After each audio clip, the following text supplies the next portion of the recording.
Une cour d'école dont la concentration en arsenic approche par endroits les 500 microgrammes par gramme, soit 10 fois plus que la norme. C'est ce qu'ont découvert des chercheurs indépendants lors d'une campagne de mesure sur la commune de Lastours. Là où c'est le plus pollué, c'est là-bas. C'est au bout. Parce que l'eau a tourbillonné et on se rend compte que dans les tourbillons, elle a déposé le plus de sédiments chargés là-bas.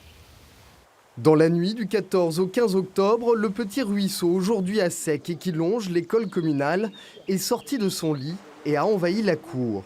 Le Grésillou descend tout droit de la montagne et donc des anciennes mines d'or. Il passe notamment au pied du stock de la Narto, 10 000 m3 d'arsenic fortement concentré en pleine nature. Un stockage parmi d'autres, connu depuis longtemps et dénoncé par les associations locales. C'est des dépôts que l'on savait dans la nature et qui ont été mis en évidence par le bureau d'enquête ICF Environnement.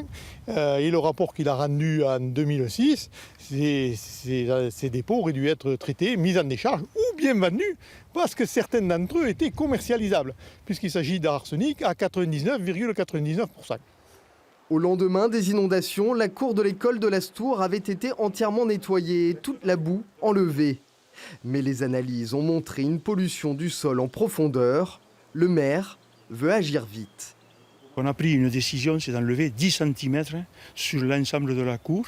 Pour cela, j'ai fait faire un devis, donc tout est prêt, mais je ne veux pas être taxé de pollueur, selon où je vais déposer les terres.